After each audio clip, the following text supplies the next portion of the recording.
Question number 1 क्या कहता है आपका? असर्शन यानी कथन और कारक वाले क्वेश्चंस इस बार पूछे गए हैं। ये नए तरह के क्वेश्चंस हैं जो पहले कभी टीचिंग एग्जाम्स में रेयर ही देखने को हमें मिले हैं, तो फटाफट से समझेंगे। हाँ, अच्छा, कोई कह रहा है रोज आप इतना क्या कह रहे हो, टाइम से आती हो? हाँ, एकदम टाइम से आती हूँ। जरा आज लेट हो गए हम लोग, ईवीएस होने वाला था आज, बट कुछ कारणों की वजह से मैंने सोचा चलो आज सीडीपी कर लेते हैं, मंडे ईवीएस कर लेंगे, या मंडे हो सकता है आपका 3-4 घंटे का सेशन हो, वो जो फुल एनालिसिस है, या तो मंडे रखेंगे या ट्यूसडे। चलिए खैर, आइए फटाफट समझते हैं। अगर हम बात करें क्वेश्चन नंबर 1 की, तो एक कथन है humans are able to learn and remember new things in motor and cognitive domains throughout their lifespan. यानी मानव अपने पूरे जीवन काल के दौरान गत्यात्मक और संज्ञानात्मक क्षेत्रों में नई चीजें सीखने और स्मरण रखने के योग्य है। यानी जो व्यक्ति का जीवन है तो वो मोटर स्किल्स भी सीख सकता है अपने टाइम के साथ। आप कोई स्पोर्ट्स, मान लीजिए आपको 20 की उम्र में आपने कभी लॉन टेनिस नहीं खेला, आपका मन किया 35 में सीख सकते हैं, तो मोटर स्किल्स भी आप टाइम के साथ सीख सकते हैं एज अ ह्यूमन बीइंग। और कॉग्निटिव डोमेन्स में भी, यानी आप अपनी संज्ञान को, अपनी समझ को, कुछ लोग होते हैं ना जिन्हें इंटरेस्ट होता है पढ़ने में, सीखने में, जानने में, तो वो एज के साथ भी चीजें सीख रहे हैं, अपने आप को फिलॉसफी पढ़ रहे हैं, साइकोलॉजी पढ़ रहे हैं, जरूरत नहीं है फिर भी पढ़ रहे हैं, है ना। मेरे जैसे भी हो सकते हैं कुछ इस तरह के लोग।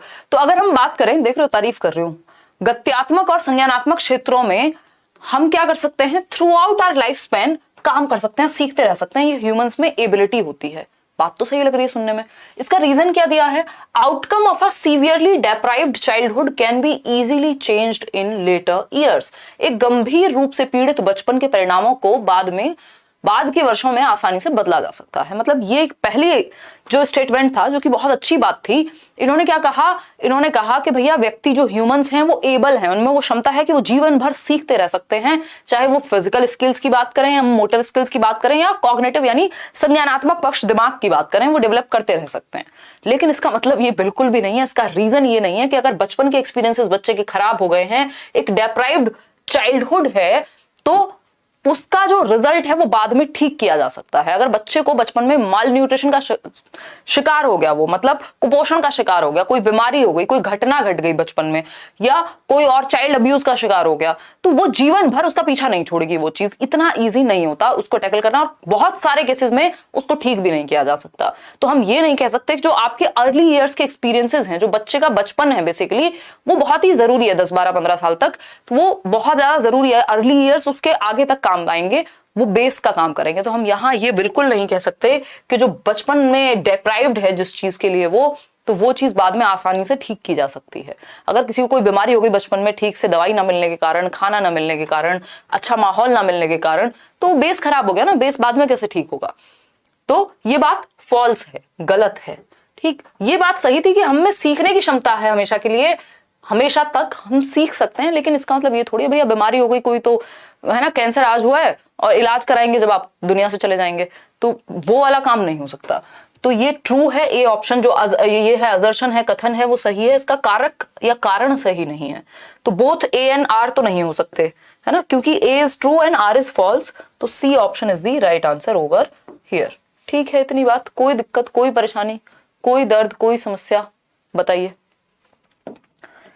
चलिए खैर आगे बढ़ते हैं, क्वेश्चन नंबर 2 पर चलेंगे। क्वेश्चन नंबर 2 देखिएगा। क्वेश्चन नंबर 2 कहता है, which principle of development does the following example illustrate. भाई एक एग्जाम्पल है, इसका क्या मतलब है? विकास के सिद्धांत के बारे में ये जो एग्जाम्पल गिवन है यहाँ पे, ये क्या कहता है?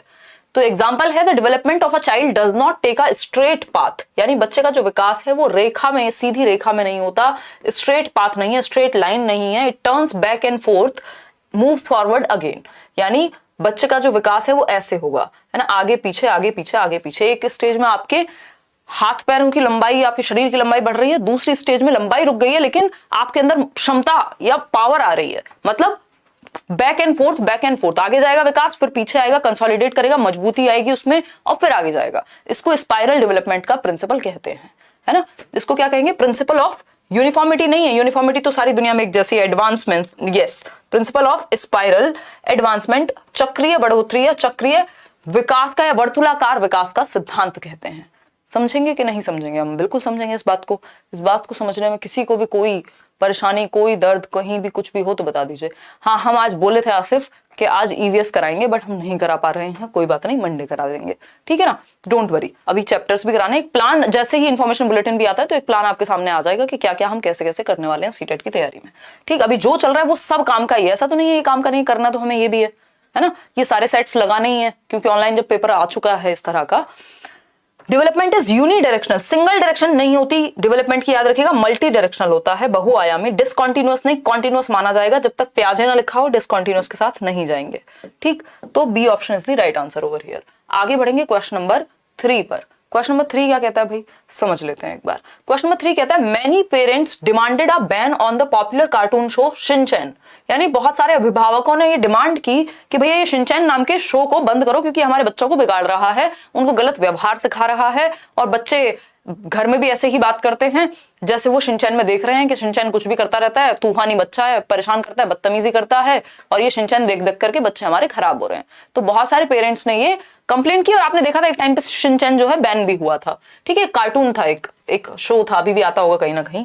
ठीक, as their children were imitating the central characters unruly behaviour, जो सेंट्रल कैरेक्टर था, यानी जो मुख्य, जो उसमें क्या कहेंगे हीरो है एक तरह से उस कार्टून का, शिनचैन, उसके व्यवहार को इमिटेट कर रहे हैं, अनुकरण कर रहे हैं, उसकी नकल कर रहे हैं बहुत सारे बच्चे, कि उसका जो अनुशासनहीन व्यवहार है ना, मेरे को याद नहीं आ रहा एग्जैक्टली, नहीं तो शौर्य होता तो उसको याद रहता है, उसकी लाइंस होती थी शिनचैन की, कुछ जैसी हरकतें वो करता था।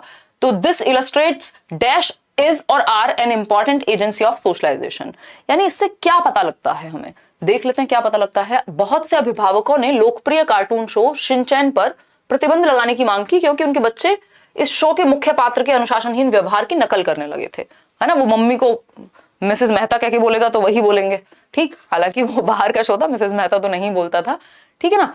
तो उस केस में अगर हम बात करें, अगर हम इस केस में बात करें तो इसका सिंपल सा मतलब है, यह बच्चों के सामाजिकरण, यानी समाज में रहने के जो तौर तरीके हैं उस पर जो प्रभाव है किसका, मीडिया का, है ना, मीडिया का, कि भाई जो वो टीवी में देखते हैं, कार्टून नेटवर्क पे देख रहे हैं, उससे उनको लगता है कि भैया जब शिनचैन बोल सकता है तो हम भी बोल सकते हैं, क्योंकि सामाजिकरण का एक मुख्य कारक है, या कहेंगे इंपॉर्टेंट एजेंट है मीडिया। ये पीयर्स में थोड़ा ना है, शिनचैन उनका साथी थोड़ी है, बराबर में थोड़ी रहता है नेबरहुड में, कोई धर्म और रिलीजन की भी बात नहीं है, ये मीडिया का संबंध है इससे सीधा सीधा। तो A option is the right answer. Question number हम 4 देखेंगे और जवाब देंगे।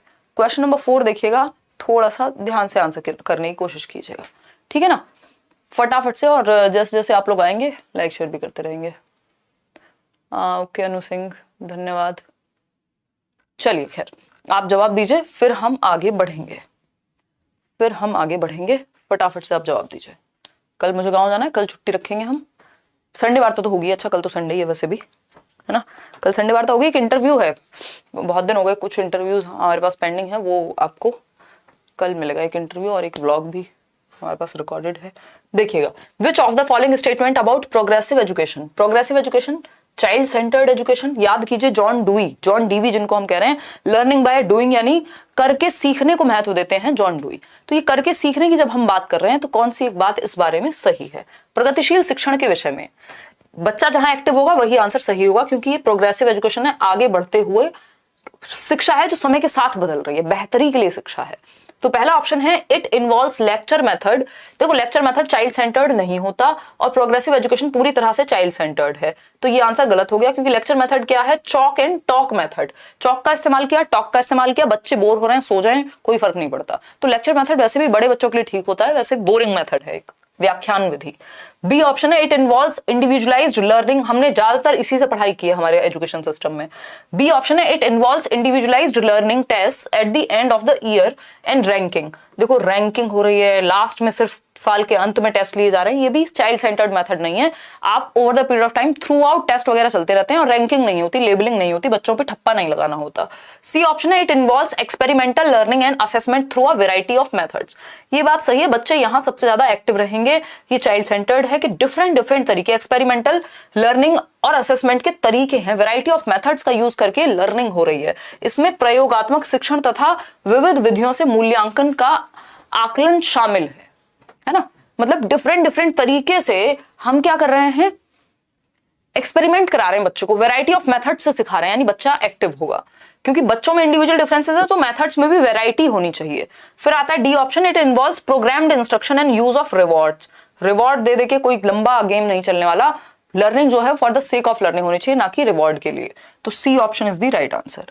आगे बढ़ेंगे, क्वेश्चन नंबर 5 देखिएगा। क्वेश्चन नंबर 5 क्या कहता है समझेंगे, जीन पियाजे के बारे में है। जीन पियाजे proposed the following of sequence of developmental stages. यानी जीन पियाजे ने, या पियाजे जीन, अच्छा उल्टा लिखा हुआ है, वाह, ये ऐसे दिया होगा आपके पेपर में भी, ट्रांसलेशन में इनकी महानता रहती ही है। जीन पियाजे ने विकासात्मक अवस्थाओं को किस क्रम में प्रतिपादित किया है। इससे आसान क्वेश्चन दुनिया में बना नहीं है, लड्डू क्वेश्चन है, मिठाई क्वेश्चन है, इसको खा के आप मजे कर सकते हैं। SPCF, some people can't focus, अभी कल परसों भी हमने ये डिस्कस किया था, है ना।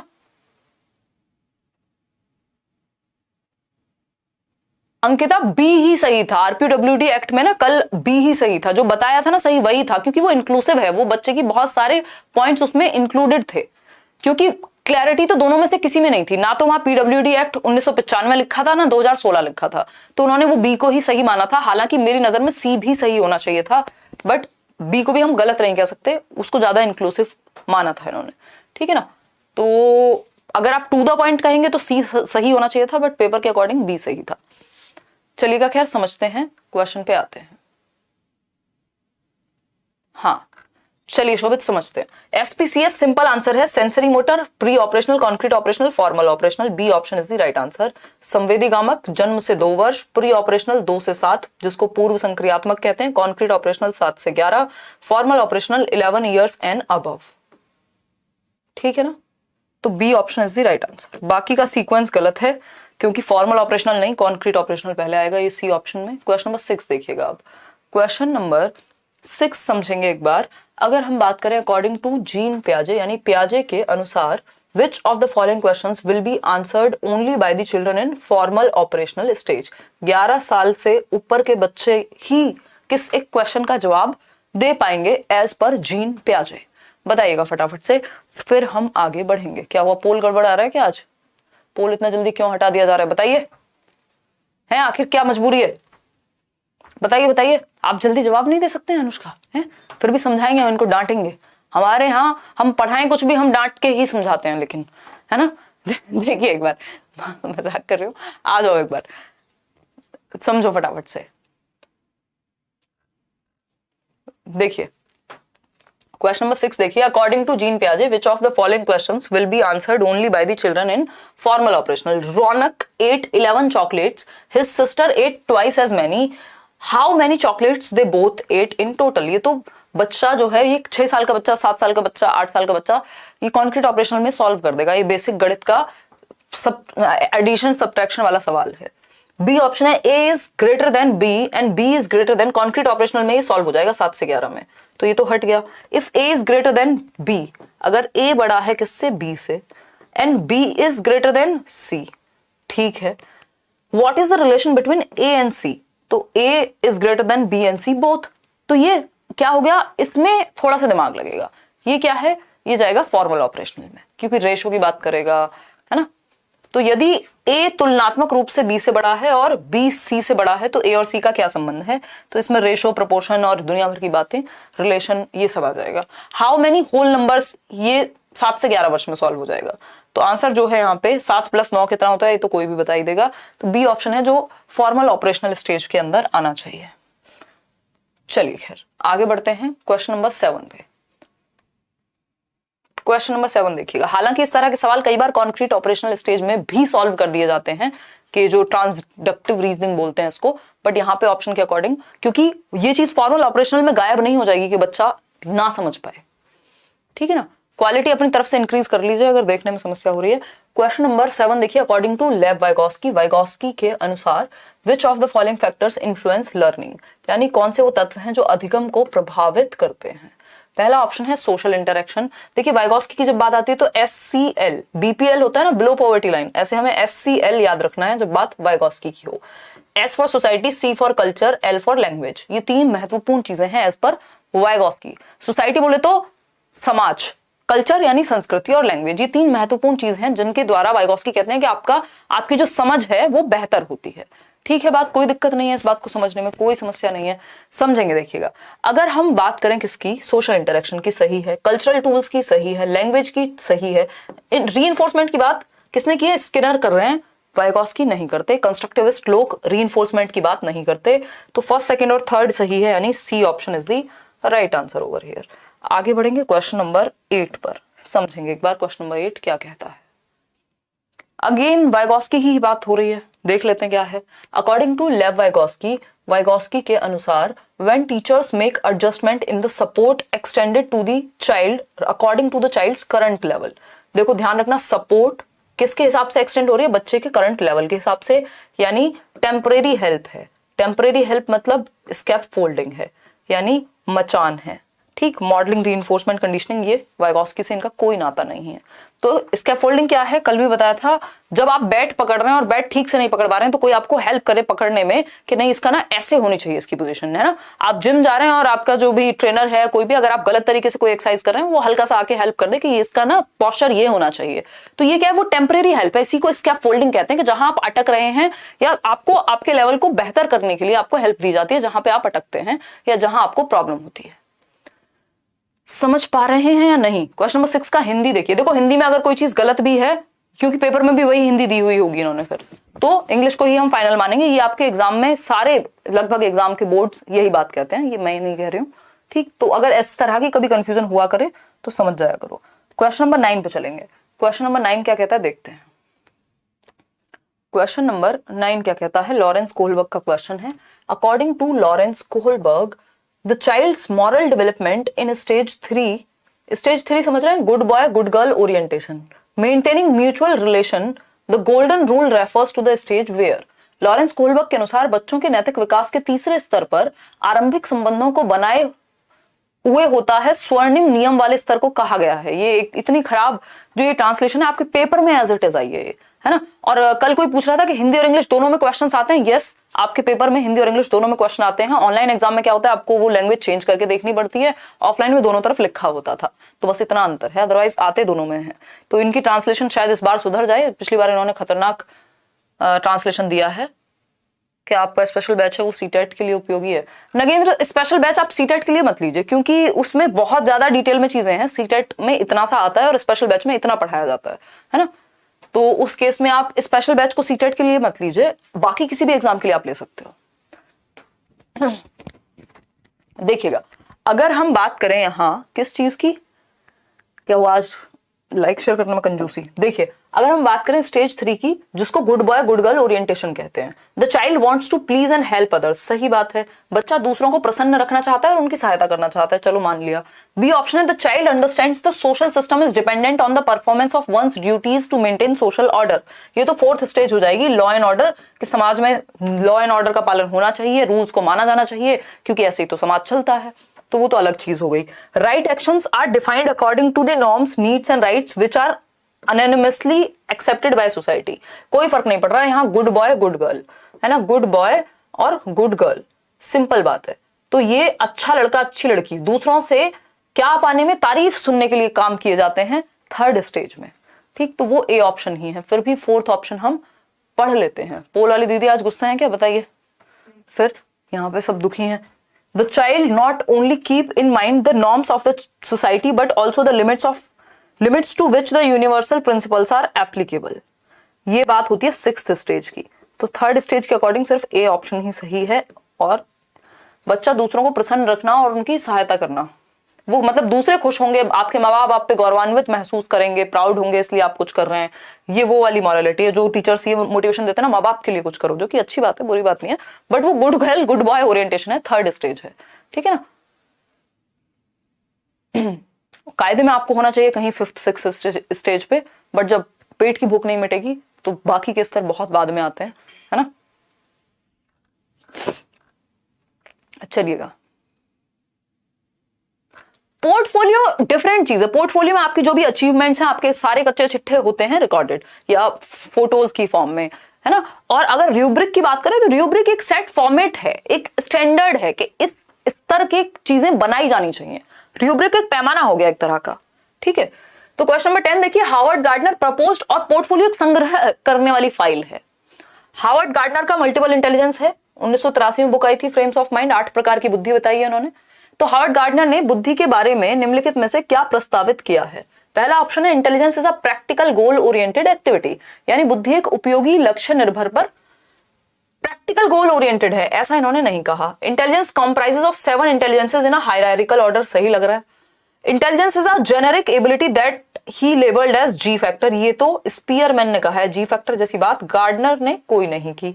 फिर आता है D option, intelligence comprises of several kinds of human abilities. देखो बी हो सकता था सही या डी हो सकता था सही, दोनों में से बेटर कौन है? दोनों में से बेटर है डी ऑप्शन, क्योंकि आज की डेट में जब हम एनसीईआरटी की बात करते हैं तो बुद्धि के 8 प्रकार हैं। पहले 7 थे, जब 1983 में इनकी बुक आई थी तो उसमें मल्टीपल इंटेलिजेंस में जो टाइप्स ऑफ इंटेलिजेंस थे वो 7 थे, बाद में वो 8 हो गए, अभी और भी बढ़ गए, बट एनसीईआरटी अभी भी 8 प्रकार को ही फॉलो करता है। ठीक, तो इस 7 के साथ हम जा नहीं पाएंगे। अगर ये डी ऑप्शन हमारे पास नहीं होता तो हम 7 के साथ भी चले जाते। कई बार पेपर में ऐसा हुआ 7 ही दे रहे हैं आज तक, तो वो पुराने थॉट से दे रहे हैं, तो हमें तो भैया सही नंबर से मतलब है, सही उत्तर से, ठीक है ना। तो डी ऑप्शन है intelligence comprises of several kinds of human abilities. ये बात सही है कि बुद्धि के अंतर्गत कई अलग अलग मानवीय क्षमताएं आती हैं, multiple types several kinds of human abilities आती हैं, यानी कई प्रकार हैं। यहां पे इन्होंने नंबर नहीं लिखा, कोई दिक्कत नहीं है। और ये हायरार्किकल नहीं है, ये बात सही है, आप में से शायद कोई समझ भी पा रहा है, ये बात लिखी भी है किसी ने। हायरार्किकल नहीं है, अनुक्रमित नहीं है ना। हायरार्की का मतलब है एक दूसरे से ऊपर है, स्टेजेस हैं जिसमें, है ना, कि ये फर्स्ट लेवल है फिर सेकंड है, लेवल के हिसाब से नहीं। उन्होंने 8 इंडिपेंडेंट टाइप्स ऑफ इंटेलिजेंसेस दिए हैं, ये बात बहुत ही अच्छी आपने नोट की। तो D option is the right answer. आगे बढ़ेंगे क्वेश्चन नंबर 11 पर। देखिएगा थोड़े लेंथी क्वेश्चन होते हैं, ईवीएस करेंगे कोई बात नहीं, मंडे करेंगे, या मंडे हो सकता है हम पूरा पेपर ही कर लें जो आपका, बट कल भी मैं पूरे टाइम ऑक्यूपाइड हूं, कल मंडे ईवीएस कर लेंगे और उसके नेक्स्ट डे पूरा एक कंप्लीट 4 घंटे का सेशन लगा लेंगे, ठीक है ना, अनाउंस कर दिया जाएगा। और अगर आप बहुत ही बढ़िया, धन्यवाद, नहीं मैं बिल्कुल बिल्कुल, चलिए समझते हैं चीजों को। Several television commercials depict man and women in stereotypical roles, how should a teacher discuss this issue in her classroom. यानी बहुत से टेलीविजन पे जो आपके कमर्शियल्स आते हैं, विज्ञापन आते हैं, उसमें पुरुष महिलाओं को उनके रूढ़िवादी भूमिकाओं में दर्शाया जाता है। यानी महिलाएं हैं वो किचन में खाना बना रही हैं और पिताजी हैं वो गाड़ी से ऑफिस से आ रहे हैं। तो ये क्या है, स्टीरियोटिपिकल भूमिका है। ऐसी भूमिकाओं में कई कमर्शियल्स में, कई विज्ञापनों में दिखाया जाता है महिलाओं और पुरुषों को। बात तो ठीक है। How should a teacher discuss this issue in her class. आप एज अ टीचर जो कि जेंडर पैरिटी में यानी लिंग समता में विश्वास रखते हैं, वो इसको कैसे टैकल करेंगे। She should encourage students to accept statements made in television commercials at face value.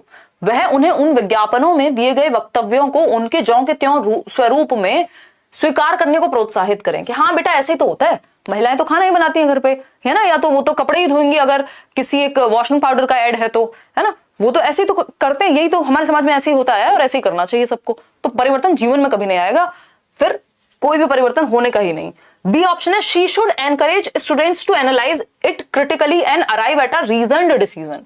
यानी वह उन्हें इन विशेषज्ञों को आलोचनात्मक विज्ञापनों को आलोचनात्मक दृष्टि से विश्लेषण कर किसी तार्किक निर्णय पर पहुंचने के लिए प्रोत्साहित करे।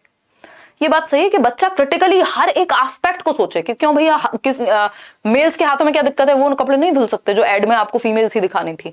हालांकि कुछ एड्स ऐसे भी हैं, अभी अगर आप देखते हैं वॉशिंग पाउडर के एड में महिलाओं के साथ साथ सलमान खान को भी खड़ा कर देंगे, वो बात अलग है, वो कपड़े नहीं धोते वहां पे, वो बस लेके आ जाते हैं बीच में।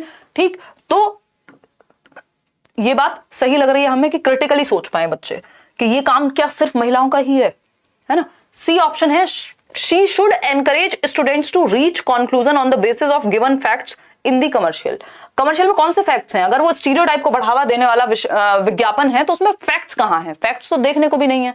फिर है D option, she should encourage students to imitate the behavior of men and women shown in the commercials। यानी वह छात्रों को विज्ञापन में दिए गए पुरुष महिला व्यवहार को अनुकरण के लिए प्रोत्साहित करे कि भाई ऐसे ही होता है हमारे समाज में और यही बिहेवियर तुमको इमिटेट करना है। अगर विज्ञापन में लड़कियों को खाना बनाते हुए दिखाया गया है और पुरुषों को ऑफिस में या टीवी के सामने बैठे हुए दिखाया गया है तो आपको भी ऐसे ही करना है। तो ये सारी बकवास बातें हो गई। एक ही बात सही है यहाँ पे कि आपको एनकरेज करना चाहिए, प्रोत्साहित करना चाहिए बच्चों को टू एनालाइज इट, इसका विश्लेषण करें कि इसके पीछे रीजंस क्या हैं, है ना, और ऐसा होता क्यों है। It critically and arrive at a reasonable decision, कि बच्चा तार्किक, भाई हमें तर्क दिया है ना भगवान ने, एक बुद्धि दी है, जिनकी डेवलप नहीं होती वो मान लेते हैं चीजें, और जिनकी डेवलप हो जाती है थोड़ी वो क्वेश्चन कर लेते हैं। और फिर इन दोनों के बीच में जो लोग होते हैं वो बेचारे लड़ते रहते हैं, उनके पास रीजनिंग भी कम होती है और मानते भी नहीं है वो, तो कोई बात नहीं, बट ऐसी क्रिटिकल थिंकिंग डेवलप होती है। B option is the right answer. आगे बढ़ेंगे क्वेश्चन नंबर 12। क्वेश्चन नंबर 12 देखेंगे। क्रिटिकल थिंकिंग को तो हम बढ़ावा दे रहे हैं ना, आलोचनात्मक चिंतन, कि आप लॉजिक से समझें किसी चीज को, जस्ट मान ना लें। ठीक, क्वेश्चन नंबर 12 देखिए। In the context of cognitive development, in the context of cognitive and language development, संज्ञानात्मक और भाषा विकास के संदर्भ में, who said thought comes first than language, यानी पहले विचार आया और बाद में भाषा आई। समझ रहे हैं ना, थॉट और लैंग्वेज, यानी विचार पहले आया कि भाषा पहले आई। आप क्या सोचते हैं बताइए जरा कमेंट करके, कि हम तो सोचा ही नहीं आज से पहले इसके बारे में। थॉट पहले आया कि भाषा पहले आई, विचार या भाषा? और कौन है जो कहता है कि थॉट पहले आता है बाद में भाषा आती है? मतलब जब मुझे इस बॉटल के बारे में कोई बात करनी है तो इस बॉटल को देख के थॉट पहले मेरे दिमाग में आया होगा, भाषा का इस्तेमाल मैंने बाद में किया होगा। या फिर जब मुझे भाषा प्रयोग करनी भी नहीं आती होगी एज अ चाइल्ड, तब भी मेरे को देख करके इस पेन को कुछ तो विचार आया होगा दिमाग में, तो विचार पहले आता है और भाषा बाद में आती है। ऐसा कौन कह रहे हैं? पियाजे कहते हैं। जब हम बोलते भी हैं, मान लीजिए मैं आपसे बात कर रही हूं तो इस दौरान भी मैं पहले कुछ सोच रही होंगी, ये चीज इतनी तेजी से हो रही है कि मैं पहले सोच रही हूँ और फिर बोल रही हूँ, ये मुझे भी नहीं पता कि वो इतना ऑटोमेटेड है। तो ये थॉट पहले आया और विचार बाद में, सॉरी भाषा बाद में, ऐसा पियाजे कहते हैं। इसका उल्टा वाइगॉस्की बिल्कुल नहीं कहते हैं। कई लोग रट लेते हैं कि वाइगॉस्की ने कहा है कि भाषा पहले आई विचार बाद में, ऐसा कुछ नहीं कहा वाइगॉस्की ने। वाइगॉस्की ने कहा शुरुआत में भाषा और विचार इंडिपेंडेंट होते हैं, स्वतंत्र होते हैं, बाद में जाके मर्ज हो जाते हैं। ठीक है ना, तो इनका उल्टा नहीं कहा वाइगॉस्की ने। पियाजे ने कहा भाई thought proceeds language and not only proceeds but also determines it, यानी भाषा का निर्धारण भी करता है थॉट, और इससे पहले तो आता ही है। ऐसा जीन पियाजे कह रहे हैं। ठीक, आगे बढ़ेंगे क्वेश्चन नंबर 13 पर। क्वेश्चन नंबर 13 देखिए, नेशनल एजुकेशन पॉलिसी पे इस बार क्वेश्चन आए ही हैं। देखिएगा एक बार, which of the following statement regarding proposals made by national education policy 2020 is not correct. कल मैंने आपको एक छोटा सा होमवर्क कह लीजिए, एक सजेशन वर्क कहेंगे, SW, ठीक, कहा था कि आप नेशनल एजुकेशन पॉलिसी का वीडियो आप देख लीजिएगा, जो कि मैंने ऑलरेडी डिस्कस किया हुआ है। 1.5 घंटे का वीडियो है, थोड़ा स्पीड बढ़ा के भी देख सकते हैं, नहीं तो कोशिश कीजिए पढ़ाई के वीडियो जब आप देख रहे हैं तो स्पीड बढ़ा के ना देखें, उनको तसल्ली से दिमाग में उतरने दें, है ना। आप मूवी देख लेते हैं 3 घंटे की, तो रोक रोक के देख लीजिए बेशक, लेकिन पढ़ाई का वीडियो भी प्रॉपर जाने दीजिए, दिमाग में बैठने दीजिए उसको। जल्दीबाजी में मत देखिए, जल्दीबाजी में आप देख तो लेंगे, वो दिमाग से कब निकल जाएगा पता भी नहीं लगेगा, है ना। और कोशिश करिए कुछ कुछ पॉइंट्स लिखते भी जाएं। ठीक, तो कौन सी एक बात नेशनल एजुकेशन पॉलिसी के बारे में, राष्ट्रीय शिक्षा नीति 2020 के बारे में सही नहीं है? पहला ऑप्शन है NEP 2020 proposes that a variety of methods and strategies such as group work and role plays be used for assessment। ये बात तो सही है, नेशनल एजुकेशन पॉलिसी ये कहती है कि विभिन्न प्रकार की विधियों का और योजनाओं का प्रयोग किया जाना चाहिए समूह कार्य और भूमिका निर्वहन में, मतलब डिफरेंट तरीके से आप बच्चों को असेस करें, ये बात तो सही है। दूसरा पॉइंट है, लेकिन हमें तो फॉल्स चाहिए ना, गलत चाहिए हमें, जो सही नहीं है। बी ऑप्शन है NEP 2020 proposes shift from formative to summative। देखो ऐसा कहीं NEP ने नहीं कहा कि आप योगात्मक मूल्यांकन की ओर ले जाओ रचनात्मक मूल्यांकन से, बल्कि समेटिव से फॉर्मेटिव की तरफ लेके जाना होता है। फॉर्मेटिव में एक्टिविटीज होती है, समेटिव में जजमेंट होता है, रैंकिंग होती है। जो ईयरली हाफ ईयरली एग्जाम्स हैं वो समेटिव में आते हैं। फॉर्मेटिव में जितने भी आपके अलग अलग तरह के टास्क है, असाइनमेंट है, एक्टिविटीज हैं, वो आती हैं। तो फॉर्मेटिव टू समेटिव नहीं, समेटिव टू फॉर्मेटिव होना चाहिए कायदे में। तो B option is the right answer. रचनात्मक पे हमें जाना है, ना कि योगात्मक पे। ठीक, proposes that apart from assessment by the teacher other ways such as self assessment, peer assessment होना चाहिए, ये बात सही है। NEP 2020 प्रपोज करता है कि रिपोर्ट कार्ड जो है वो प्रोग्रेस होनी चाहिए कॉग्निटिव, अफेक्टिव, साइकोमोटर, यानी होलिस्टिक डेवलपमेंट की बात हो, बच्चे का संज्ञान, शारीरिक और इमोशनल पक्ष शामिल हो, ये बात तो सही है। तीनों बातें सही हैं, एक ही बात गलत है कि ये शिफ्ट चाहती है NEP हमारी फॉर्मेटिव से सबमेटिव में, और क्योंकि ये सही नहीं है इसीलिए सही है, क्योंकि ये गलत है इसीलिए सही है, क्योंकि पूछा ही गलत था। तो आंसर जो है वो बी हो गया, क्योंकि नॉट लिखा हुआ है। क्वेश्चन ध्यान से पढ़िएगा एक बार। आगे बढ़ेंगे क्वेश्चन नंबर हम 14 की तरफ। क्वेश्चन नंबर 14 क्या कहता है समझते हैं। क्वेश्चन नंबर 14 कहता है should terms take slow learners, यानी ये जो टर्म्स है, किसी को स्लो लर्नर कह दिया, किसी को ब्रिलियंट कह दिया, किसी को एवरेज कह दिया, be use to describe students in a classroom, यानी क्या किसी कक्षा में धीमी गति से सीखने वाले बच्चे को कहो तुम स्लो लर्नर हो, है ना, मेधावी कहो कोई अच्छा करे तो, औसत कहो अगर कोई एवरेज बच्चा है तो। शब्दावली विद्यार्थियों का उल्लेख करने के लिए प्रयोग में लानी चाहिए। बताइएगा, लानी चाहिए क्या इस तरह की शब्दावली? बच्चों को आप बुला रहे हैं इस नाम से, कह रही है वो तो एवरेज बच्चा है, ये तो मेधावी है, लेबलिंग कहते हैं इसको, है ना, इसको लेबलिंग कहते हैं, लेबल नहीं करना बच्चे को, है ना। कोई कह रहा है आपने कितने चैनल बनाए, नेहा तिवारी गुस्से में कह रही हैं, और नेहा मेरे सिर्फ 2 चैनल हैं, एक पे पढ़ाई होती है लेट्स लर्न जिसपे आप लोग कुछ लगभग 33 लाख लोग जुड़े हुए हैं, और दूसरा चैनल है हिमांशी सिंह जिसपे हम लोग शायद 6 लाख लोग जुड़े हुए हैं, उस पर मैं बहुत कम एक्टिव रहती हूँ, कभी कभार व्लॉग वगैरह आते हैं। इसके अलावा मेरा पर्सनल कोई चैनल नहीं है, वो सारे फैन चैनल्स हैं या फिर अपनी मर्जी से लोगों ने क्रिएट किए हुए हैं, कुछ लोगों ने प्यार मोहब्बत में क्रिएट किए हुए हैं, कुछ लोगों ने अपने फायदे के लिए किए हुए हैं, तो बट वो मेरे चैनल नहीं है, उसके लिए मैं रिस्पॉन्सिबल बिल्कुल नहीं हूँ। तो उस चीज का आप लोग ध्यान रखिए, ये क्वेश्चन बहुत बार पूछा जाता है मेरे से, और कई लोग इधर उधर पैसे वैसे भी दे देते हैं, तो इस बात का ध्यान रखिएगा, ऐसी चीजें होती हैं, ठीक है ना। देखिएगा, अगर हम बात करें तो कौन सा आंसर सही होगा, ये बात बिल्कुल गलत है, हम बच्चे को लेबल नहीं कर सकते, तो ये यस तो होगा ही नहीं, जहां भी यस लिखा है उसको तो हटा ही दो, क्योंकि बच्चे पे ठप्पा नहीं लगा सकते, लेबलिंग कहते हैं इसको।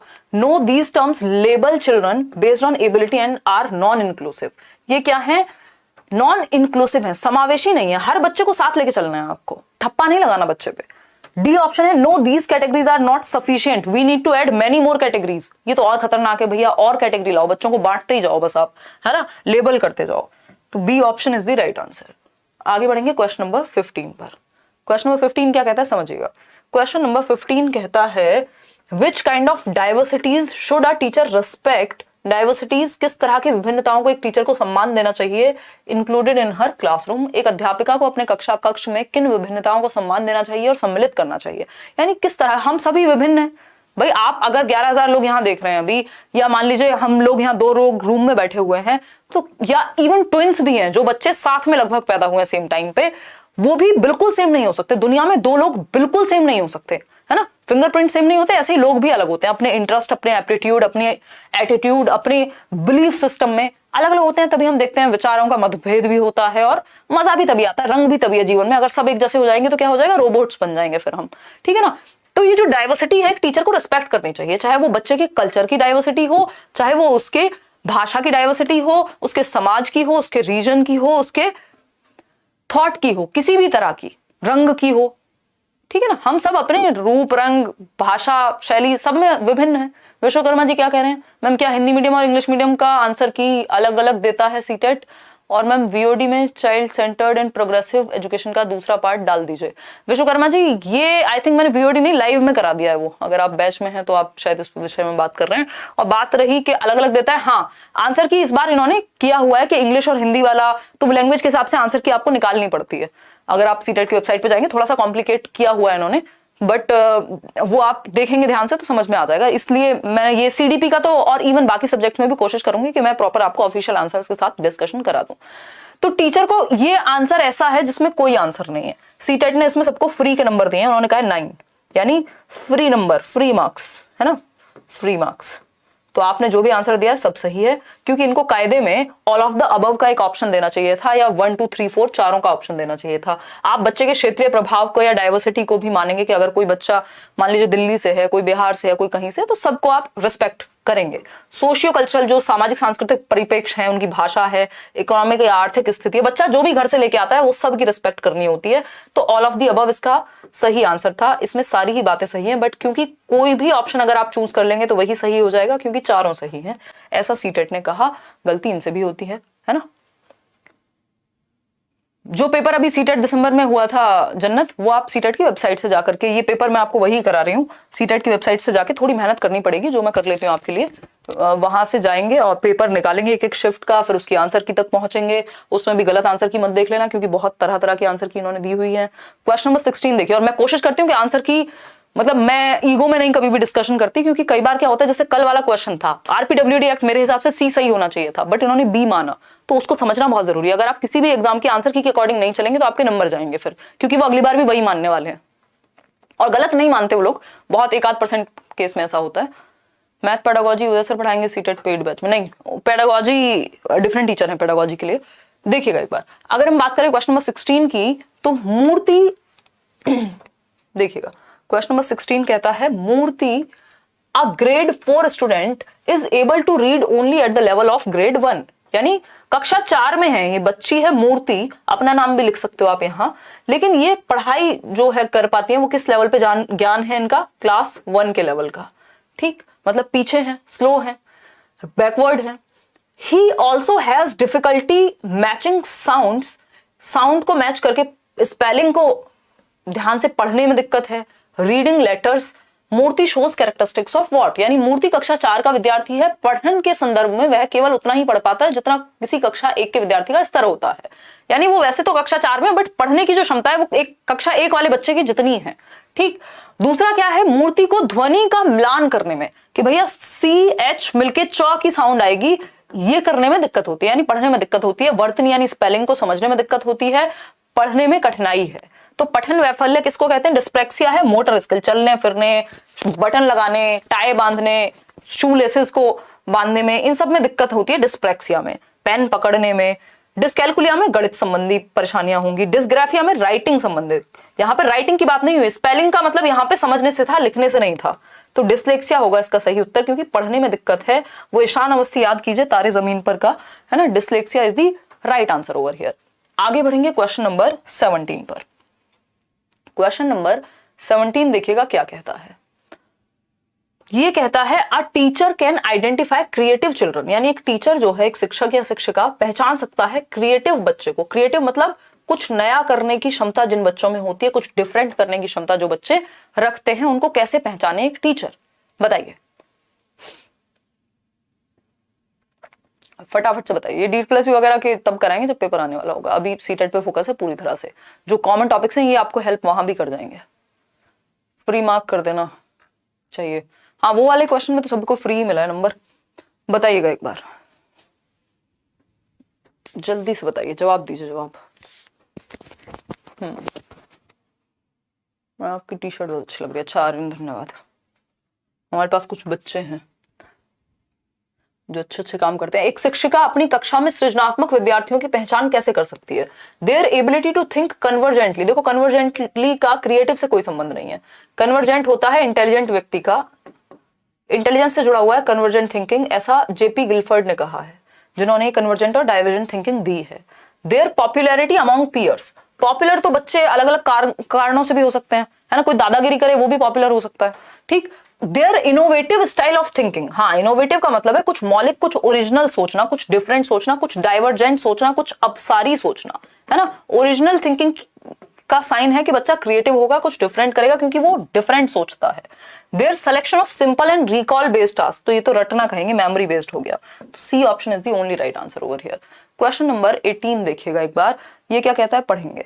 क्वेश्चन नंबर 18 देखता है, कहता है what are the following behaviours primary characteristics of impulsivity, low attention span, fidgeting, inability to sit for long. यानी बच्चे को आवेगशीलता, इम्पल्स है ना, 1 मिनट में कंट्रोल नहीं कर पाता अपने इमोशंस को, गुस्सा आया एकदम पीट दिया सामने वाले को, है ना, या फिर कुछ भी उठा के फेंक दिया, इस तरह की चीजें जो हैं वो हैं। ठीक है बात। हाँ, कौन है जो लाइक नहीं कर रहा है, हाँ हमें भी पूछना है इन लोगों के बारे में। मार्कशीट आपको डिजी लॉकर पे मिलेगी, आप जवाब दीजिए, इतने हम पानी पी लेते हैं। और लाइक शेयर कर दीजिए जितने लोगों को जवाब देने में इंटरेस्ट नहीं है।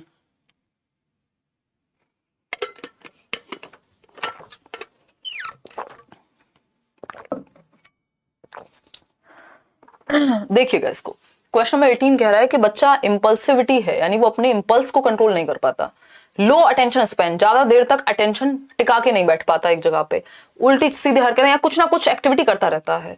इसके अलावा अगर हम कहें व्यग्र है basically. Inability to sit for long, ज्यादा देर तक टिक के नहीं बैठ पाता, यानी अटेंशन में डेफिसिट है और हाइपर एक्टिव है, यानी एक्टिविटी जरूरत से ज्यादा है। तो C option is the right answer.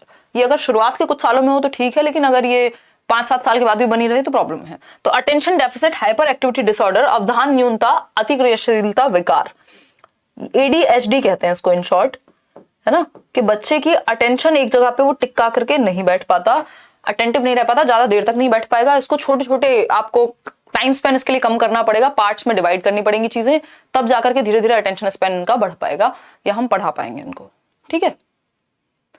Aryan Patel कह रहे हैं मैं लड़की हूं लड़का नहीं हूं। अरे क्या फर्क पड़ता है यार, कमेंट इतनी सेकंड के लिए दिखता है, लड़का और लड़की पे अटके हैं अभी भी कुछ लोग। इंसानों की तरह रह लो यार, क्या फर्क पड़ता है, कमेंट आ रहे हैं, अब लड़का करे कमेंट, लड़की करे, हाउ डज इट मैटर है। देखो ऑटिज्म की अगर हम बात करें, गिफ्टेडनेस और क्रिएटिविटी, ये ना तो ऑटिज्म का लक्षण है। ऑटिज्म वाला स्टीरियोटिपिकल बिहेवियर करेगा, सोशली चीजों से बचेगा, लेकिन ये इम्पल्स वाला या लो अटेंशन स्पैन की जो दिक्कत है वो attention deficit hyperactivity disorder से है। आगे बढ़ते हैं क्वेश्चन नंबर 19। हमारी क्लास जेंडर न्यूट्रल क्लास है, तो यहाँ पे कोई भी इस तरह की बातें नहीं करेगा। विच of the following strategies does not promote inclusion, यानी समावेशन को कौन सी स्ट्रेटजी इंक्लूड नहीं करती। समावेशन का मतलब क्या है, एजुकेशन फॉर ऑल, हर बच्चे के लिए शिक्षा। बताइएगा एक बार, हर बच्चे के लिए शिक्षा। बताइए लुक बुक, एक दिन सीडीपी और एक दिन ईवीएस का क्लास रखें। एक काम करते हैं, नेक्स्ट जो कमिंग वीक है मंडे से अलग अलग दिन अलग अलग सब्जेक्ट डिस्कस कर लेंगे, ठीक है, खुश हैप्पी। एक दिन हिंदी, एक दिन इंग्लिश, एक दिन मैथ्स पेडागोजी, एक दिन ईवीएस, एक दिन सीडीपी, ऐसे कर लेंगे, डोंट वरी, ठीक है, खुश। देखिएगा, अगर हम बात करें निम्नलिखित में से कौन सी विधि समावेशन के अनुकूल नहीं है। समावेशन मतलब सभी के लिए शिक्षा, किसी को कोई भी समस्या हो, कोई गिफ्टेड बच्चा हो, नॉर्मल बच्चा हो, एवरेज बच्चा हो, हर कोई सीख पाए। फ्लेक्सिबल ग्रुपिंग, ये तो अच्छी बात है, हमसे तो नॉट पूछा है, क्या सही नहीं है। डिफरेंशिएटेड इंस्ट्रक्शन, यानी डिफरेंट बच्चों के लिए अलग अलग लेवल पे हम सिखा पाए, जैसी उनकी सीखने की पेस है सीखने का। रीजनेबल करिकुलर एकोमोडेशन, यानी बच्चों के अनुसार पाठ्यचर्या बनाई जाए। लेकिन एबिलिटी ग्रुपिंग, कि जो फर्स्ट आने वाले बच्चे हैं उनको एक ग्रुप में डाल दिया और दूसरे जो जिनके मार्क्स कमा रहे हैं उनको अलग थलग कर दिया, लेबल करने वाली बात है एक तरह से। तो एबिलिटी ग्रुपिंग अच्छी नहीं मानी जाती। अगर करनी भी पड़े तो मिक्स्ड एबिलिटी ग्रुपिंग करनी चाहिए, अलग अलग क्षमता के बच्चे हों जिसमें एक ग्रुप के अंदर। तो C option is the right answer. Question number 20 देखिए एक बार। क्वेश्चन नंबर 20 क्या कहता है भाई, विच of the following is not a characteristic of child with giftedness. Giftedness वाला बच्चा कौन सा होगा, प्रतिभाशाली, जिसकी क्षमताएं नॉर्मल बच्चों से ज्यादा हैं। चाहे वो इंटेलेक्चुअल क्षमताएं हो, आईक्यू ज्यादा हो सकता है, चीजों को जल्दी समझ लेगा, मुश्किल क्वेश्चंस भी आसानी से कर लेगा, या याद अच्छे से रख पाता है, समझ जल्दी जाता है, मतलब बाकी बच्चों से जो मानसिक क्षमताएं हैं वो ऊपर हैं प्रतिभाशाली बच्चे की। प्रतिभाशाली भी 3 तरह के होते हैं, एक होता है जिसका आईक्यू ज्यादा है, दूसरा जो क्रिएटिव है, तीसरा जो कुछ अलग टैलेंट रखता है। जनरली गिफ्टेडनेस की जब हम बात करते हैं तो देखते हैं कि हाई आईक्यू की ही बात हो रही है, ज्यादातर क्वेश्चंस में आपको हाई आईक्यू वाले बच्चे की ही बात करने को मिलेगी यहाँ पे, ठीक है ना। तो आईक्यू जिसका ज्यादा है यहाँ पे प्रतिभाशाली से मतलब वो है। हाई लेवल ऑफ कमिटमेंट, हाँ बिल्कुल, रेंजोली ने कहा है ACC, high ability, high commitment, high creativity, ये 3 लक्षण गिफ्टेडनेस के होते हैं। तो कमिटमेंट होता है, ठीक बात है। Prefers working independently on task, कह सकते हैं कि स्वतंत्र रूप से वो अपने आप काम करना ज्यादा पसंद करता है बजाय कि किसी हेल्प बहुत ज्यादा लेने या ग्रुप में। सी ऑप्शन है ability to recognise multiple options while working on problems, यानी कि एक ही काम को अनेक बार दोहराने की व्याकुलता। एक सेकेंड, हिंदी में कुछ है, इंग्लिश में कुछ है, कमाल कर दिए हैं। अच्छा, ये सीडी ऊपर नीचे कर दिए हैं। एक बार आज मैं ये चेक कर लूंगी कि पेपर में ऐसा ही था या हमारे टाइपिस्ट जी आजकल कुछ नशे वशे करके टाइप कर रहे हैं, ठीक है, देख लेते हैं। अगर हम बात करते हैं डी ऑप्शन की, तो eagerness to repeat the same task multiple times, यानी किसी समस्या पर एक ही काम को बार बार दोहराने की व्याकुलता, ये बच्चे में नहीं होती। अगर बच्चा ऐसा है तो वो गिफ्टेड नहीं है, कि सेम चीज को करने से तो ये बोर हो जाते हैं, क्योंकि इनकी मेंटल एबिलिटी ज्यादा होती है, तो इनको चैलेंजिंग टास्क चाहिए होते हैं, नहीं तो ये बोर हो जाते हैं। तो हिंदी में सी होगा ऑप्शन और इंग्लिश में डी होगा। Ability to recognise multiple options while working on problems, multiple तरीके ही अपना लेंगे। अच्छा, फिर भी हम इंग्लिश वाले को ही, अगर ऐसा पेपर में भी हुआ होगा, आज मैं एक बार चेक कर लूंगी, अगर पेपर में भी ऐसा ही हुआ होगा तो क्या होगा, आंसर डी होगा। फिर आप इंग्लिश वाले को फाइनल मानेंगे, क्योंकि इंग्लिश को ही फिर ये लोग फाइनल मानते हैं, क्योंकि अगर इन्होंने फालतू में फ्री नंबर नहीं दिया सबको, इनकी ही गलती से, तब भी ये आपके नंबर चले जाएंगे। तो डी के साथ जाएंगे। क्वेश्चन नंबर 21 देखिए।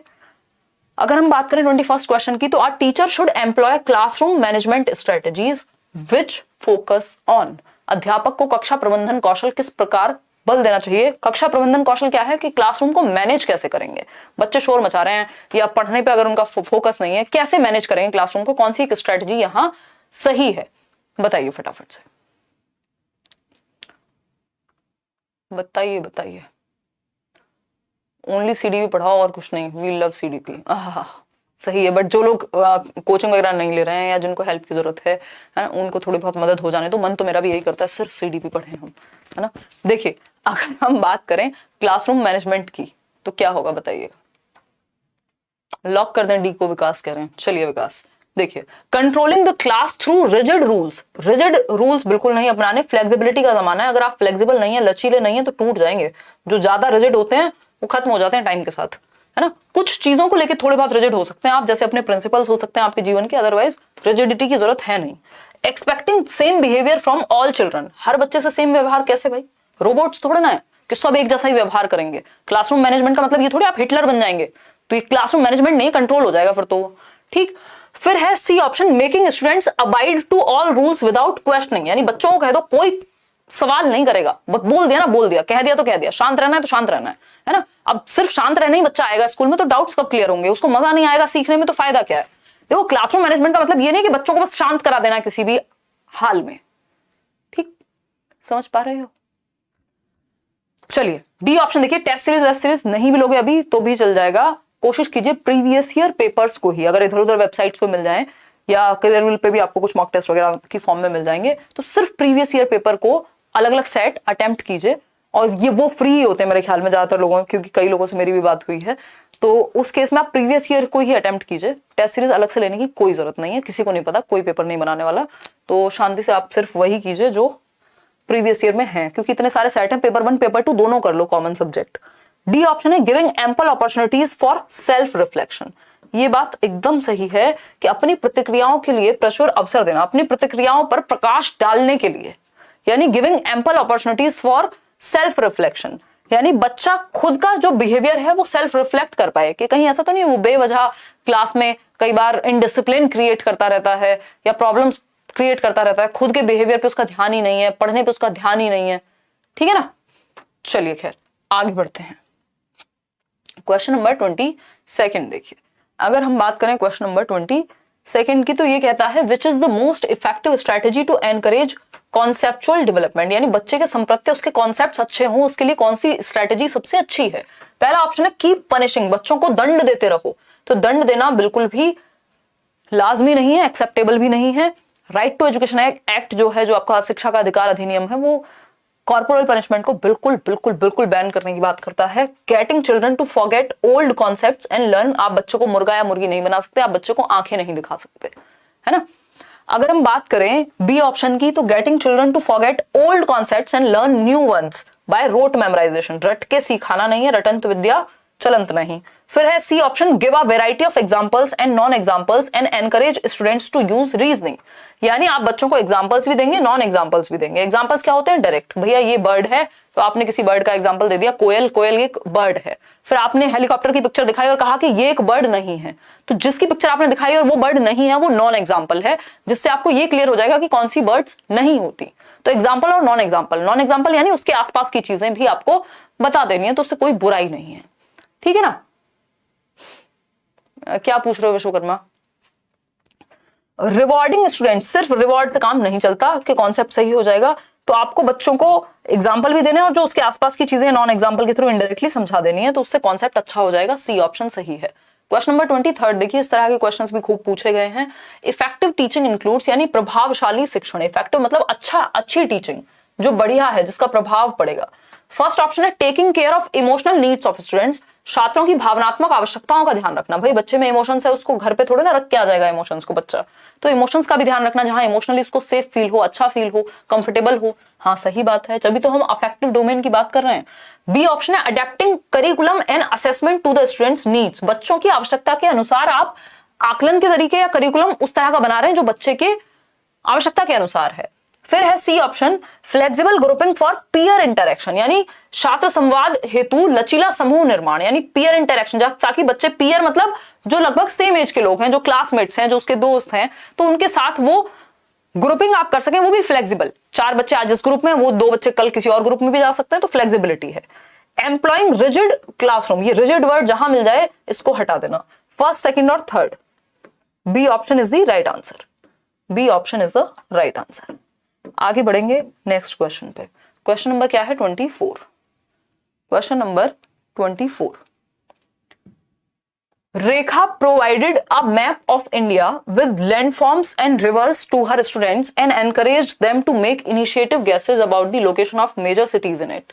हर approach to teaching learning is, यानी रेखा ने अपनी छात्राओं को भारत का मानचित्र दिया और अंतर्ज्ञान अनुमान के आधार पर मुख्य नगरों के स्थान बताने को प्रोत्साहित किया, यानी मैप दे दिया इंडिया का। रेखा एक टीचर हैं, ठीक, और उन्होंने कहा कि एनकरेज किया कि इंट्यूटिव गैस होगा ये, इंट्यूटिव गैस होगा ये, इंट्यूटिव गैसेस जो भी सहज उनके मन में आ रहा है उस चीज के प्रति वो अलग अलग लोकेशन और मेजर सिटीज कहां हो सकती हैं उस मैप को देख करके आइडिया लगाएं बच्चे। क्या है ये? Rote memorisation. रटने की तो बात ही नहीं हुई, रटना तो तब होता है ना जब पहले बता दिया ये नॉर्थ में है, ये साउथ में है, ये है ना। डिस्कवर करने का मौका दिया है, खोज का मौका दिया है कि वो मैप में देखें, समझें, अपने अनुसार दिमाग लगाएं थोड़ा सा, ठीक बात है। डायरेक्ट इंस्ट्रक्शन होता है, अब दिमाग में भर दिया कि ये यहाँ है, ये यहाँ है, सीधा लिखवा दिया। एक्सपोजिटरी भी वैसा ही है, भरने वाली बात है दिमाग में। खोज शिक्षण चाइल्ड सेंटर्ड है, यानी बच्चा डिस्कवरी करेगा, अन्वेषण करेगा, खुद से मैप में आइडिया लगाएगा कौन सी चीज कहाँ है, और बच्चा जहां एक्टिव है वो बेस्ट ऑप्शन होता है। तो B option is the right answer. Question number 25 पर चलेंगे। क्वेश्चन नंबर 25 क्या कहता है? आपको कुछ ट्रिकी वर्ड्स जो हैं वो भी करवा दिए जाएंगे, परेशान मत हो, अभी जो चल रहा है वो आप अटेंड करते जाओ, मेरे ऊपर छोड़ दो आप टेंशन, के पेपर कैसे क्लियर करना है, बस जो चले वो पढ़ जरूर लेना अच्छे से, उतना काम आप कर लीजिए, बाकी मैं देख लूंगी, ठीक है ना। देखिएगा एक बार, फटाफट से देखिएगा।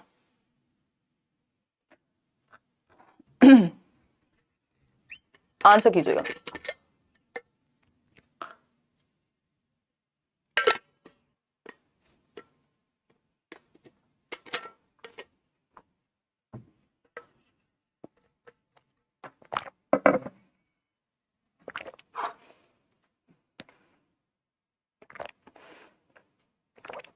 देखिए, अगर हम बात करते हैं किसकी, presentation of a concept and its subconcepts in a hierarchical and interconnected manner is called, यानी किस संप्रत्यय तथा उसके उप संप्रत्यय की अधिक्रम तथा अंतर संबंधित रूप से क्या प्रस्तुति कहलाती है। मतलब कोई एक कॉन्सेप्ट है, उसको प्रेजेंट किया, उसके सब कॉन्सेप्ट से जोड़ा, एक हायरार्किकल और इंटरकनेक्टेड मैनर में एक इस तरह का रिप्रेजेंटेशन बनाया। मान लीजिए प्याजे हैं, ये कॉन्सेप्ट है प्याजे का, कॉग्निटिव डेवलपमेंट, उसके जो भी सब कॉन्सेप्ट हैं, कितनी स्टेजेस हैं, इक्विलिब्रियम क्या होता है ना, और इनको इंटरकनेक्टेड मैनर में जोड़ दिया कि अच्छा ये एसिमिलेशन इस स्टेज में ऐसे होगा। ये क्या हो गया? ग्राफिकल ऑर्गेनाइजेशन या मेंटल मैप कह सकते हैं इसको, माइंड मैप्स भी आप कह सकते हैं। निमोनिक होते हैं जब आप शॉर्ट फॉर्म बना दें, जैसे प्याजे की 4 स्टेजेस का एक निमोनिक हमने बनाया हुआ है SPCF, यानी sensory motor, pre operational, concrete operational, formal operational. तो ये स्मृति सहायक विधियां कही जाती हैं, याद रखने में आसानी होती है निमोनिक्स से, जो स्ट्रेटजी मैं और आप लेट्स लर्न पे सालों से अपना रहे हैं, ठीक है ना। शॉर्ट फॉर्म बना लिया हमने, तो ये निमोनिक तो नहीं है, ये प्रॉपर ग्राफिकल रिप्रेजेंटेशन आपने बनाई है। ह्यूरिस्टिक होते हैं फंडे, ये फंडे भी नहीं है। ग्राफिक ऑर्गेनाइजर या फिर माइंड मैप्स आप इसको कह सकते हैं, कॉन्सेप्ट मैप आप इसको कह सकते हैं कि ग्राफिकली आपने फ्लो चार्ट के माध्यम से ऑर्गेनाइज किया है, प्रॉपर एक चार्ट वार्ट बना करके, ग्राफिक्स हैं बेसिकली, चित्र हैं, ठीक, जिससे आप ऑर्गेनाइज कर पाते हैं आसानी से। तो C option is the right answer. Question number 26 देखिएगा, देखते हैं क्या कहता है question number 26। Several educational reports are revealing, ऐसी बहुत सारी रिपोर्ट्स हैं जो ये रिवील कर रही हैं, जो ये बता रही हैं कि जो शिक्षा की कई प्रतिवेदनाएं यह दिखा रही हैं कि विद्यार्थी प्रत्याशित अधिगम स्तरों से कम प्रदर्शन कर रहे हैं, यानी जिस लेवल पे वो हैं अंडर परफॉर्म कर रहे हैं। बच्चा 6th में है लेकिन आता उसको 4th क्लास का भी नहीं है। द फर्स्ट एसर की रिपोर्ट आई थी एक, और भी इस तरह की बहुत सारी रिपोर्ट्स आती हैं जिनके माध्यम से ये दिखाया जाता है कि भैया जिस स्तर पे बच्चा है, जिस क्लास में है, उसको उस लेवल का आता नहीं है ना, वो उसके अंदर उस लेवल की क्षमता नहीं है जिस क्लास में वो है, बस पास हो गया है। The first unit of analysis to understand this gap should be, यानी ये जो गैप है इसका जो रीजन है, सबसे पहले एनालिसिस में हमें किस चीज पे फोकस करना चाहिए। सिस्टम में गैप है, बच्चे में, कम्युनिटी में, पेरेंट में। आपको सिर्फ सिस्टम में गलती देखनी होती है, क्योंकि गलती वही है, जो तंत्र है, जो सिस्टम है, वो उस लेवल का नहीं है कि बच्चे को जिस क्लास में जो आना चाहिए वो सीख पाए, है ना। हमारा curriculum learning by doing child centred है नहीं, अभी तक हम किताबी बातें ही कर रहे हैं, चाइल्ड सेंटर्ड असलियत में नहीं है। नहीं, परेशान नहीं हूं नाइदा, मैं आज थोड़ी सी तबीयत ढीली कर लो, या फिर इतने दिनों से एक्सरसाइज नहीं हो पा रही है, तो शायद उसका असर है। तो A option is the right answer. Question number 27 देखिएगा, क्वेश्चन नंबर 27 देखिए और जवाब दीजिए। क्वेश्चन नंबर 27 कहता है children's intrinsic motivation to learn is increased when, आंतरिक अभिप्रेरणा बच्चों की बढ़ जाती है, यानी अंदर से सीखना, आंतरिक रूप से वो आप सीखने में इंटरेस्टेड है इसलिए सीख रहे हैं, मजबूरी में नहीं सीख रहे हैं। तो इंटरनल मोटिवेशन को बढ़ाने का तरीका कौन सा है? पहला ऑप्शन है learning is centred around rewards and punishment, यानी दंड और पुरस्कार पर बल दिया जाना चाहिए। देखो, रिवॉर्ड और पनिशमेंट बहुत ही वाहियात तरीका है, ये जानवरों को कंट्रोल करने के लिए यूज हो सकता है, इंसानों के लिए बहुत अच्छी तरीका नहीं है। इससे सिर्फ बाहरी रूप से आप काम करते हैं, पनिशमेंट मिलेगी अच्छा नहीं करते हैं, है ना, रिवॉर्ड मिलेगा अच्छा नहीं करते हैं, है ना। सीट बेल्ट इसलिए लगाएंगे हम, क्यों? क्योंकि पनिशमेंट मिल सकती है, हमारा चालान हो सकता है, ठीक। अगर हम इसलिए लगा रहे हैं क्योंकि हमें जान भी बच सकती है, तो फिर वो इंट्रिंसिक हो जाएगा, ठीक है ना। देखिएगा, अगर हम बात करें बी ऑप्शन की, तो learning strategies focus on मियर memorisation and recall, सिर्फ रटने पे और याद रखने पे फोकस करेंगे तो ऐसी स्ट्रेटजीज इंट्रिंसिक नहीं है, बाहरी हैं। Their learning environment fosters their sense of belonging and agency, ये थोड़ा पॉजिटिव है। The teachers encourage obedience and adopt standardized methods, flexible methods चाहिए हमें, standardized नहीं, सिर्फ obedience, आज्ञा का पालन करना वैसे भी भारतवर्ष में बहुत ज्यादा सिखाया जाता है, चाहे आप गलत भी हैं, लेकिन हम कहते हैं भाई बड़े हैं तो यानी एज में बड़े हैं, चाहे वो बात गलत भी कह रहे हो फिर भी हम मोबिलाइज्ड हैं, ठीक है ना। कुछ चीजों में आप ये बात हमने दिमाग में इतनी बिठा ली है कि हम ये कहेंगे नहीं, टीचर की आज्ञा का पालन करना ही सही है, तो कायदे में सही नहीं होता, समाज में सही हो सकता है थोड़ा बहुत। उनका शैक्षणिक वातावरण उनमें अपनत्व का भाव, उनकी क्रिया शक्ति में तीव्रता लाता है, यानी जो एनवायरमेंट है वो फोस्टर करे कि वो बिलोंग करते हैं, वो कंफर्टेबल हैं उस एनवायरमेंट में, उनको मजा आ रहा है सीखने में, तब वो इंट्रिंसिक मोटिवेशन उनकी बढ़ेगी। तो C option is the right answer. आगे बढ़ते हैं, जैसा माहौल हम लेट्स लर्न पे क्रिएट करने की कोशिश करते हैं, कंफर्टेबल माहौल, है ना, यारी दोस्ती में सीख लेते हैं। क्वेश्चन नंबर 28 देखिए, which emotion would facilitate the process of meaningful learning. दो प्रकार की लर्निंग, एक रोट यानी रटना, और रटने से हमें बचना है। मेमोराइजेशन और रटना ये सब रोट लर्निंग में आते हैं। मीनिंगफुल लर्निंग है दूसरा, यानी अर्थपूर्ण, जिसका कोई मतलब हो, जो आपके जीवन से जुड़ा हो, जो आप एक्टिवली सीख रहे हो, ठीक। तो जहां बच्चा एक्टिव होगा वही मीनिंगफुल लर्निंग है। मीनिंगफुल लर्निंग को बढ़ावा कौन सा इमोशन देगा, कौन सा संवेग आपके अंदर है, जिससे आप रटने की तरफ नहीं बल्कि सीखने की तरफ भागेंगे। तो अगर शेम, भाई आप फेल हो जाएंगे तो 4 लोगों में बेइज्जती होगी, इससे आप रट भी लेंगे, रोट मेमोराइजेशन भी कर लेंगे, क्योंकि आपको पास होने से मतलब है, आपको कुछ आता है नहीं आता कोई फर्क नहीं पड़ता, लेकिन फलाने रिश्तेदार ये कहेंगे तो आप बेचारे याद कर लेते हैं। फियर, डर कि फेल हो गया तो इसमें भी आप रट लेंगे, चाहे आपको इंट्रिंसिक मोटिवेशन हो या ना हो, ये भी एक्सटर्नल मोटिवेशन पे ले जाएगा आपको। होपलेसनेस, अगर आप निराश हो जाएं कि मेरे से तो कुछ हो ही नहीं पाएगा जीवन में, तब भी आप मीनिंगफुल लर्निंग नहीं कर पाएंगे, फिर आप कॉन्सेप्ट को समझने में ध्यान नहीं होगा, आपको बस जान बचानी है अपनी पास होकर के।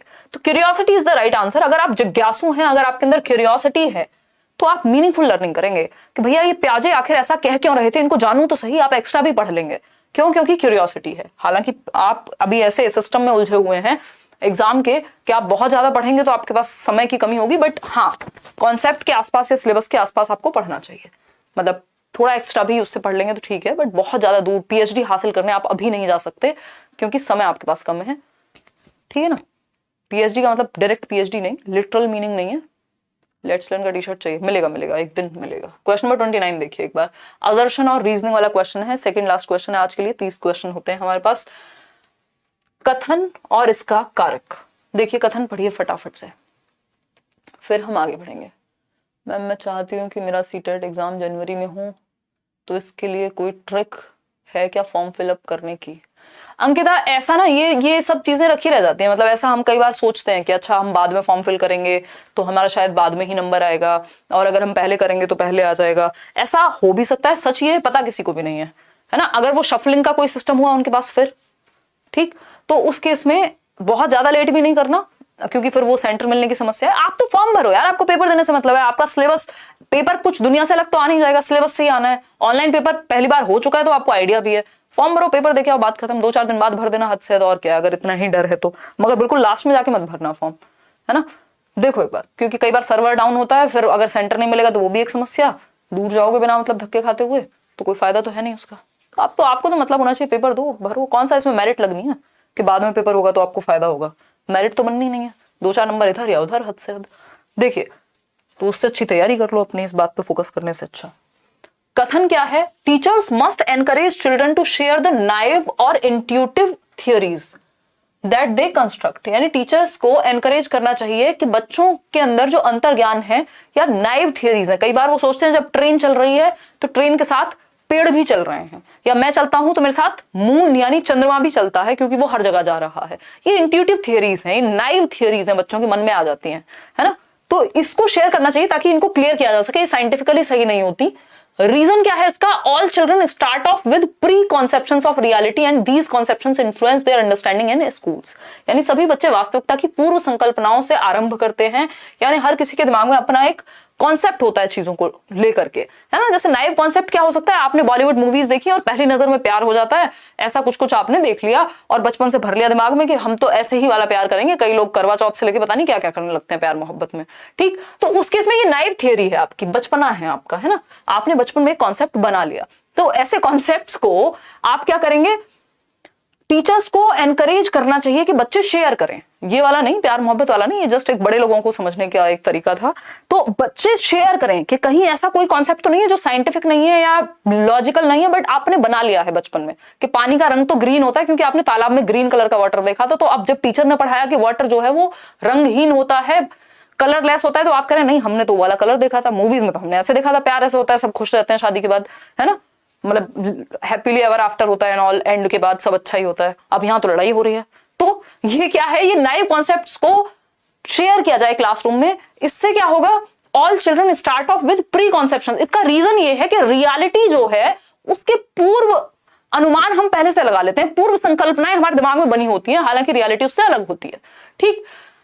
And these conceptions influence their understanding in schools. और इससे क्या होगा? क्योंकि बच्चे पूर्व कल्पना करके आ रहे हैं, उनके दिमाग में कोई संप्रत्य पहले से बन के आ चुके हैं, उसकी वजह से जो वो स्कूल में पढ़ेंगे उनकी अंडरस्टैंडिंग इस बात से इन्फ्लुएंस होगी। क्योंकि आपने ऐसा मान रखा था कि प्यार ये होता है और आपने सच में फिर जब देखा रियलिटी कुछ अलग होती है, आप कहेंगे यार ये तो गड़बड़ है ना। फिर तो आप मूवीज में जो देखा था वही करने की कोशिश करेंगे। तो ये क्या है? ये जरूरी है कि टीचर प्रोत्साहित करें बच्चे के जो भी नाइव कॉन्सेप्ट्स हैं उनको वो शेयर करें, ताकि उनको ठीक कराया जा सके, रियलिटी के माध्यम से, फैक्ट के माध्यम से सही क्या होता है वो बताया जा सके। दोनों बातें एकदम सही है। हमने बहुत सारी चर्चा कर ली क्योंकि ये सेकंड लास्ट क्वेश्चन है, हमारे पास समय बहुत है। तो ए और आर दोनों सही है, क्योंकि आर सही व्याख्या करता है ए की कि भैया इसलिए एनकरेज करो बच्चों को इंट्यूटिव थियरीज या कुछ भी रॉन्ग कॉन्सेप्शन अगर उनके हैं या ऑल्टरनेटिव कॉन्सेप्ट हैं कि वो बताएं क्लासरूम में। उसका रीजन ये है कि हर किसी की अपनी प्री कंसेप्चुअल एक रियलिटी वो जो दिमाग में है और एक जो दुनिया में है, तो वो ठीक हो सके या बैलेंस में आ सके। तो A option is the right answer. आगे बढ़ेंगे। आज के लिए आखिरी सवाल क्या कहता है? लास्ट क्वेश्चन देखिएगा एक बार। मैं सोचा था आज जिम जाऊंगी, बहुत दिन हो गए, बट अब टाइम ज्यादा हो गया है। देखिएगा,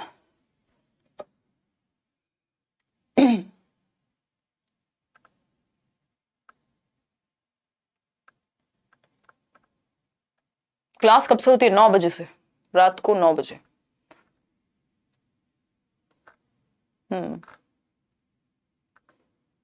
पीडीएफ दीजिए दीदी। रानी तिवारी दे देंगे। कल वाला पीडीएफ आपको दिया था टेलीग्राम पे, आज भी दे देंगे। नहीं, कल वाला नहीं मिला, परसों वाला मिला था आपको। देखिए क्वेश्चन नंबर 30 देखिए, आज के लिए आखिरी सवाल। What tasks should be focused upon in a socio constructivist classroom. यानी सामाजिक संरचनात्मक कक्षा में किस तरह के क्रियाकलापों पर बल देना चाहिए। भाई जहां समाज और संस्कृति के साथ सीख रहे हो बच्चे, कंस्ट्रक्ट कर रहे हो नॉलेज को ग्रुप में। सोशियो कल्चरल का ये तो मतलब हुआ ग्रुप में सीख रहे हो, जहां वाइगॉस्की की बात चल रही है इनडायरेक्टली, है ना। वाइगॉस्की क्या है? सोशियो कंस्ट्रक्टिविस्ट हैं, ठीक। तो task that are challenging and allow critical thinking, ठीक है। Task that are repetitive and mechanical, नहीं, ये इसमें बच्चा फिर बोर हो जाएगा। Tasks based on recalling of the context, रटने पे, सिर्फ याद करने पे। Task that do not permit questioning by the child, ऐसे टास्क का क्या फायदा जिसमें बच्चा क्वेश्चन ही ना कर सके, जिसमें क्वेश्चन ही ना कर सके। 9 बजे के अलावा भी क्लास होती है, वो फिर करियर लैब पे होती है। अभी यूट्यूब पे एक ही क्लास चला रहे हैं, धीरे धीरे जैसे कि सीटेट के बैच की क्लासेस वहां खत्म होंगी तो यहाँ एक क्लास बढ़ा देंगे, ठीक है ना। अभी एक ही क्लास है 9 बजे रात को, कोई एक्स्ट्रा बहुत सारी रिकॉर्डेड वीडियोस आपकी लेट्स लर्न पे मिल जाएंगी, इतने उनको देखिए। और 9 बजे वाली क्लास भी अगर आप ठीक से कर रहे हैं इनफ हो जाएगा, है ना। वो फिर करा दी जाएगी, पेपर जैसे जैसे पास आएगा बढ़ा देंगे क्लासेस। देखिए अगर हम बात करें task that are challenging and allow critical thinking, ये बात सही है, बच्चा इसमें सबसे ज्यादा एक्टिव रहेगा कि चैलेंजिंग होंगे और क्रिटिकल थिंकिंग, जिसमें समालोचनात्मक चिंतन, बच्चे को डिफरेंट